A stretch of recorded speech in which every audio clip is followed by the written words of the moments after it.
सातवां अध्याय। विदुर जी के प्रश्न।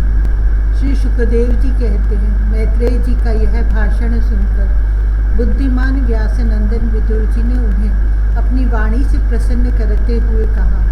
विदुर जी ने पूछा, ब्रह्मन, भगवान तो शुद्ध बोध स्वरूप निर्विकार और निर्गुण है, उनके साथ लीला से भी गुण और क्रिया का संबंध कैसे हो सकता है? बालक में तो कामना और दूसरों के साथ खेलने की इच्छा रहती है, इसी से वह खेलने के लिए प्रयत्न करता है, किंतु भगवान तो स्वयं नित्य तृप्त, पूर्ण काम और सर्वदा असंख्य हैं। वे क्रीड़ा के लिए भी क्यों संकल्प करेंगे? भगवान ने अपनी गुणमयी माया से जगत की रचना की है, उसी से वे इसका पालन करते हैं और फिर उसी से संहार भी करेंगे।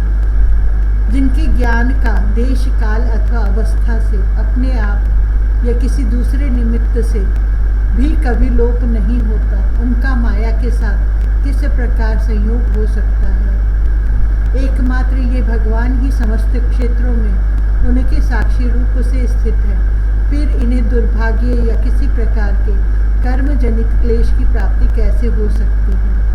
भगवान, इस अज्ञान संकट में पड़कर मेरा मन बड़ा खिन्न हो रहा है, आप मेरे मन के इस महान मोह को कृपा करके दूर कीजिए।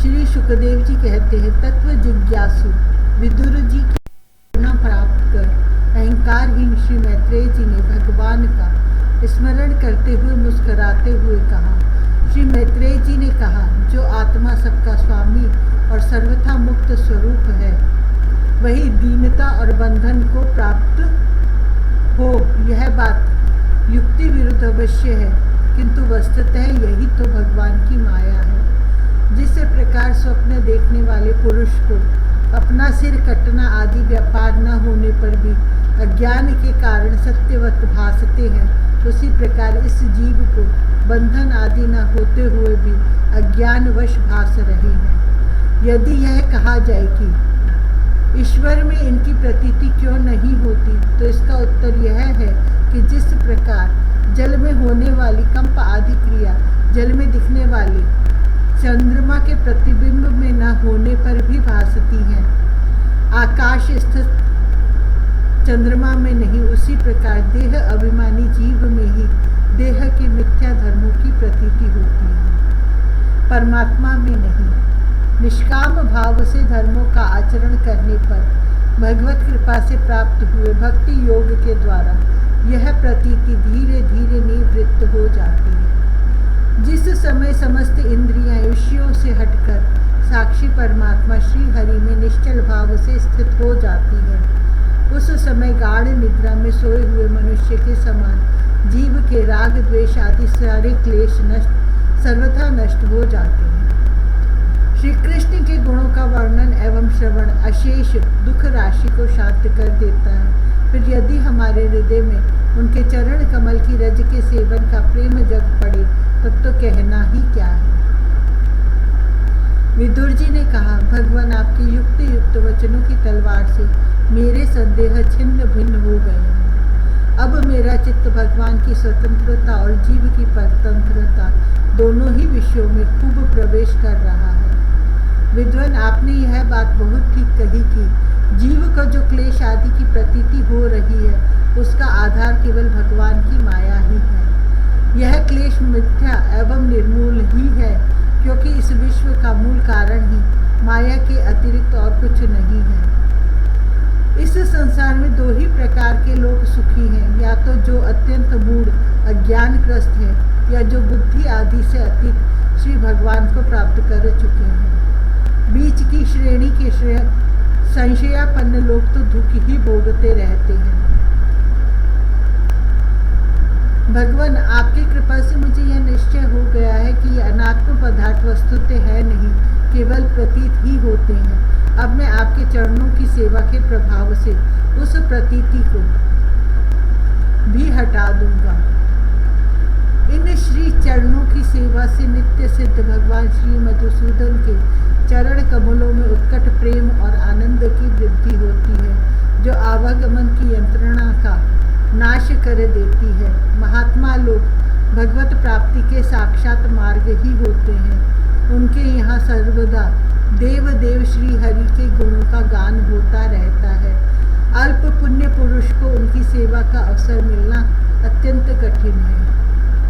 भगवान, आपने कहा कि सृष्टि के प्रारंभ में भगवान ने क्रमशः महद आदि तत्व और उनके विकारों को रचकर फिर उनके अंशों से विराट को उत्पन्न किया और इसके पश्चात वे स्वयं उसमें प्रविष्ट हो गए।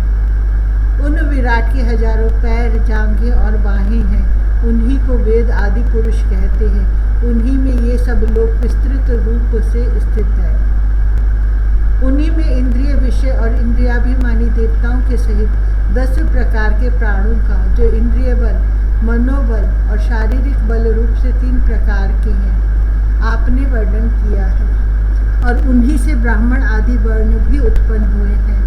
अब आप मुझे उनकी ब्रह्मा आदि विभूतियों का वर्णन सुनाइए, जिनसे पुत्र, पौत्र, नाती और कुटुंबियों के सहित तरह तरह की प्रजा उत्पन्न हुई और उससे यह सारा ब्रह्मांड भर गया। अब विराट ब्रह्मादि प्रजापतियों का भी प्रभु है। उसने किन किन प्रजापतियों को उत्पन्न किया तथा सर्ग, अनुसर्ग और मनवंतरों के अधिपति मनुओं की भी किस क्रम से रचना की। मैत्रेय जी, उन मनुओं के वंश और वंशधर राजाओं के चरित्रों का, पृथ्वी के ऊपर और नीचे के लोकों तथा भूलोक के विस्तार और स्थिति का भी वर्णन कीजिए तथा यह भी बताइए कि तिर्यक, मनुष्य, देवता, सरीसर, सर्प आदि रेंगने वाले और पक्षी तथा जरायुज, स्वेदज, अंडज और उद्भिज, ये 4 प्रकार के प्राणी किस प्रकार उत्पन्न हुए। श्री हरि ने सृष्टि करते समय जगत की उत्पत्ति, स्थिति और संहार के लिए अपने गुण अवतार ब्रह्मा, विष्णु और महादेव रूप से जो कल्याणकारी लीलाएं की, उनका भी वर्णन कीजिए।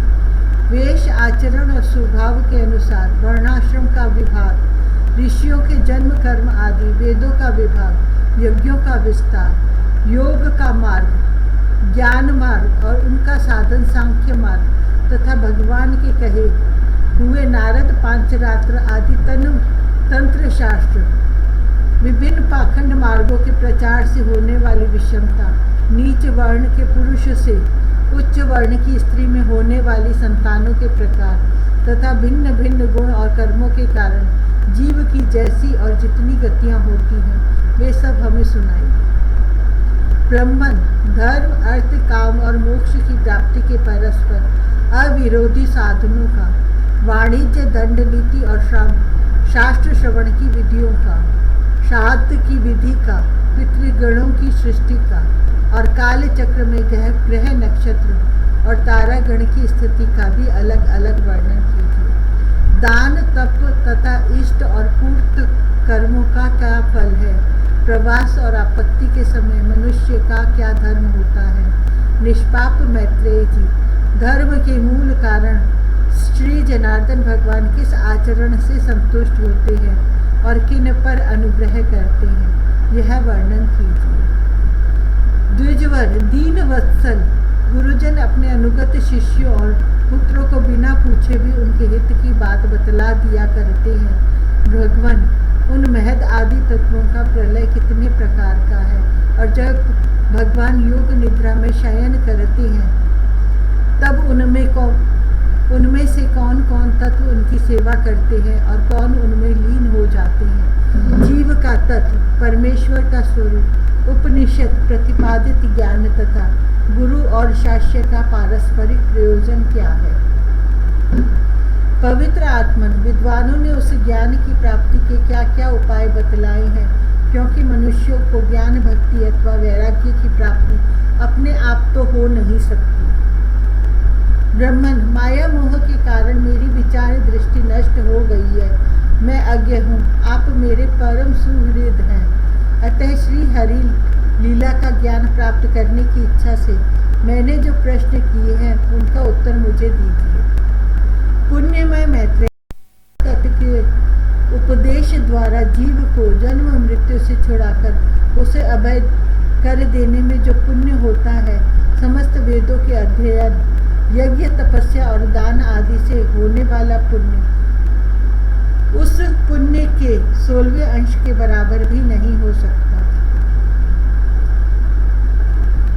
श्री सुखदेव जी कहते हैं, राजन, जब कुरुश्रेष्ठ विदुर जी ने मुनिवर मैत्रेय जी से इस प्रकार पुराण विषयक प्रश्न किए, तब भगवत चर्चा के लिए प्रेरित किए जाने के कारण वे बड़े प्रसन्न हुए और मुस्कुराकर उनसे कहने लगे।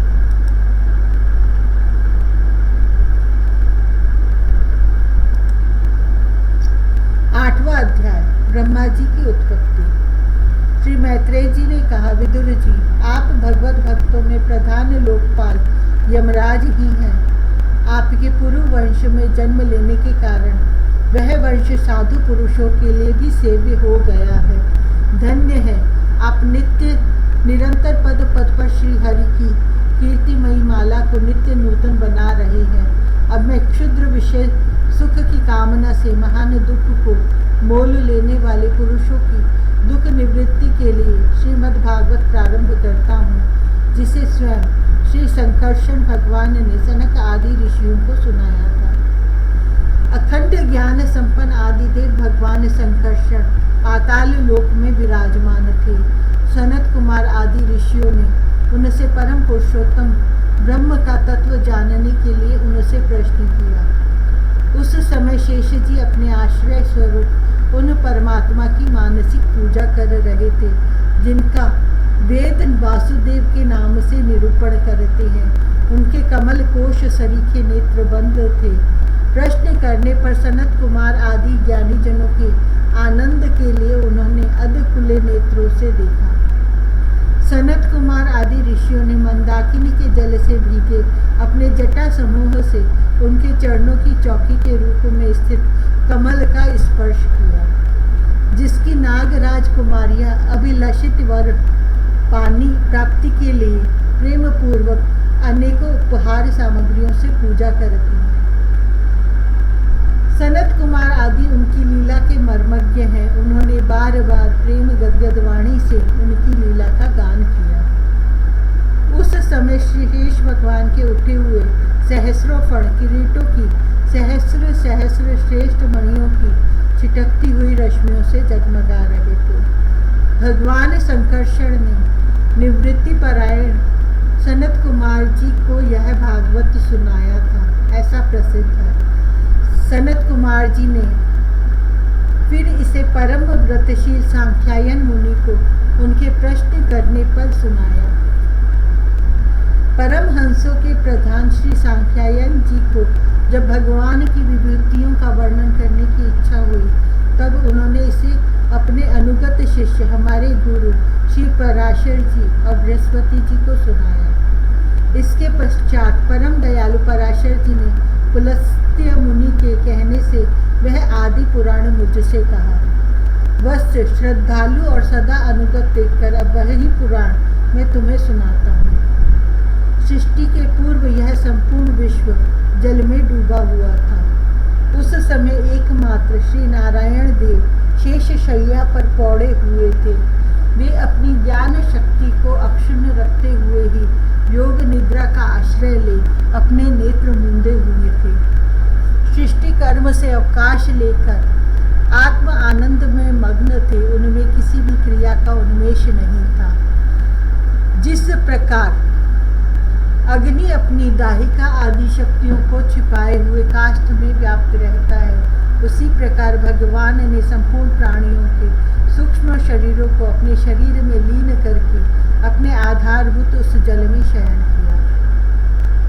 उन्हें सृष्टि काल आने पर पुनः जगाने के लिए केवल काल शक्ति को जागृत रखा। इस प्रकार अपनी स्वरूप भूता चित शक्ति के द्वारा चित शक्ति के साथ 1 सहस्र चतुर्युग पर्यंत जल में शयन करने के अनंतर जब उन्हीं के द्वारा नियुक्त उनकी काल शक्ति ने उन्हें जीवों के कर्मों की प्रवृत्ति के लिए प्रेरित किया, तब उन्होंने अपने शरीर में लीन हुए अनंत लोक देखे। जिस समय भगवान की दृष्टि अपने में निहित लिंग शरीर आदि सूक्ष्म तत्वों पर पड़ी, तब वह कालाश्रित रजोगुण से क्षुभित होकर सृष्टि रचना के निमित्त उनके नाभि देश से बाहर निकला। कर्म शक्ति को जागृत करने वाले काल के द्वारा विष्णु भगवान की नाभि से प्रकट हुआ वह सूक्ष्म तत्व कमल कोश के रूप में सहसा ऊपर उठा और उसने सूर्य के समान अपने तेज से उस अपार जल राशि को दैदीप्यमान कर दिया। संपूर्ण गुणों को प्रकाशित करने वाले उस सर्वलोकमय कमल में वे विष्णु भगवान ही अंतर्यामी रूप से प्रविष्ट हो गए। तब उसमें से बिना पढ़ाए ही स्वयं संपूर्ण वेदों को जानने वाले साक्षात वेद मूर्ति श्री ब्रह्मा जी प्रकट हुए, जिन्हें लोग स्वयंभू कहते हैं। उस कमल की कर्णिका गद्दी में बैठे हुए ब्रह्मा जी को जब कोई लोक दिखाई नहीं दिया, तब वे आंखें फाड़कर आकाश में चारों ओर गर्दन घुमाकर देखने लगे। इससे उनके चारों दिशाओं में चार मुख हो गए। उस समय प्रलयकालीन पवन के थपेड़ों से उछलती हुई जल की तरंग मालाओं के कारण उस जलराशि से ऊपर उठे हुए कमल पर विराजमान आदिदेव ब्रह्मा जी को अपना तथा उस लोक तत्व रूप कमल का कुछ भी रहस्य न जान पड़ा। वे सोचने लगे, इस कमल की कर्णिका पर बैठा हुआ मैं कौन हूँ? यह कमल भी बिना किसी अन्य आधार के जल में कहाँ से उत्पन्न हो गया? इसके नीचे अवश्य कोई ऐसी वस्तु होनी चाहिए जिसके आधार पर यह स्थित है। ऐसा सोच के वे उस कमल की नाल के सूक्ष्म छिद्रों में होकर उस जल में घुसे, किंतु उस नाल के आधार को खोजते खोजते नाभि देश के समीप पहुंच जाने पर भी वे उसे पा न सके। विदुर जी उस अपार अंधकार में अपनी उत्पत्ति स्थान को खोजते खोजते ब्रह्मा जी को बहुत काल बीत गया।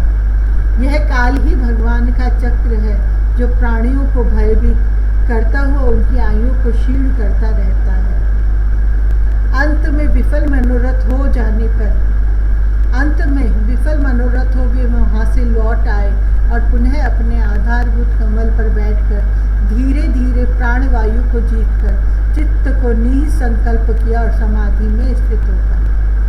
इस प्रकार पुरुष की पूर्ण आयु के बराबर काल तक अर्थात दिव्य 100 वर्ष तक अच्छी तरह योग अभ्यास करने पर ब्रह्मा जी को ज्ञान प्राप्त हुआ। तब उन्होंने अपने उस अधिष्ठान को जिसे वे पहले खोजने पर भी नहीं देख पाए थे, अपने ही अंतःकरण में प्रकाशित होते देखा। उन्होंने देखा कि उस प्रलयकालीन जल में शेष जी के कमल नाल सदृश गौर और विशाल विग्रह की शैया पर भगवान पुरुषोत्तम भगवान अकेले ही लेटे हुए हैं। शेष जी के 10,000 फण छत्र के समान फैले हुए हैं। उनके मस्तकों पर किरीट शोभायमान है। उनमें जो मणियाँ जड़ी हुई हैं, उनकी कांति से चारों ओर का अंधकार दूर हो गया है। वे अपने श्याम शरीर की आभा से मरकत मणि के पर्वत की शोभा को लज्जित कर रहे हैं। उनकी कमर का पीत पट पर्वत के प्रांत देश में छाए हुए सायंकाल के पीले पीले चमकीले मेघों की आभास को मलिन कर रहा है। सिर पर सुशोभित सुवर्ण मुकुट सुवर्णमय शिखरों का मानमर्दन कर रहा है। उनकी मलमाला पर्वत के रत्न जलप्रपात औषधि और पुष्पों की शोभा को परास्त कर रही है तथा उनके भुजदंड वेणुदंड का और चरण वृक्षों का तिरस्कार करते हैं।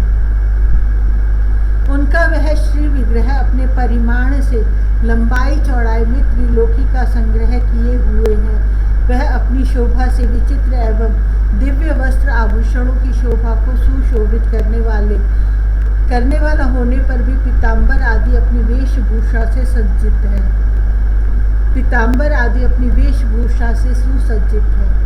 अपनी अपनी अभिलाषा की पूर्ति के लिए भिन्न भिन्न मार्गों से पूजा करने वाले भक्तजनों को कृपा पूर्वक अपने भक्त वांछा कल्पतरु चरण कमलों का दर्शन दे रहे हैं, जिनके सुंदर अंगुलीदल नख चंद्र की चंद्रिका से अलग अलग स्पष्ट चमकते रहते हैं।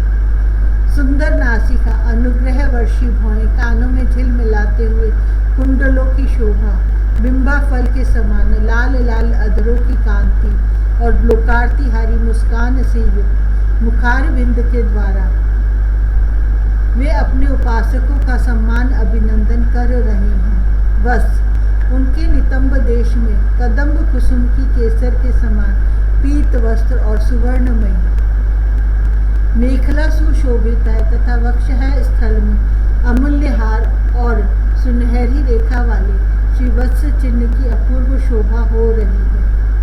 वे अव्यक्त मूल चंदन वृक्ष के समान है, मूल्य केयूर और उत्तम उत्तम मणियों से सुशोभित उनकी विशाल भुजदंड ही मानो उसकी सहस्रों शाखाएं हैं और चंदन के वृक्षों में जैसे बड़े बड़े सांप लिपटे रहते हैं उसी प्रकार उनके कंधों को शेष जी के फणों ने लपेट रखा है।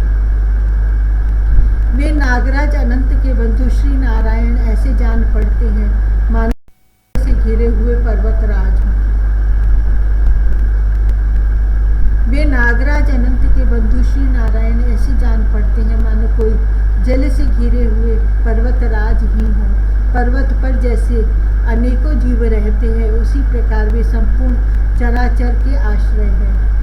शेष जी के फणों पर जो सहस्रों मुकुट हैं वे ही मानो उस पर्वत के सुवर्ण मंडित शिखर है तथा वक्ष स्थल में विराजमान कौस्तुभ मणि उसके गर्भ से प्रकट हुआ रत्न है। प्रभु के गले में वेद रूप भावों से गुंजायमान अपनी कीर्तिमयी वनमाला विराज रही है। सूर्य चंद्र वायु और अग्नि आदि देवताओं की भी आप तक पहुँच नहीं है तथा त्रिभुवन में बेरोक टोक विचरण करने वाले सुदर्शन चक्र आदि आयुध भी प्रभु के आसपास ही घूमते रहते हैं। उनके लिए भी आप अत्यंत दुर्लभ हैं।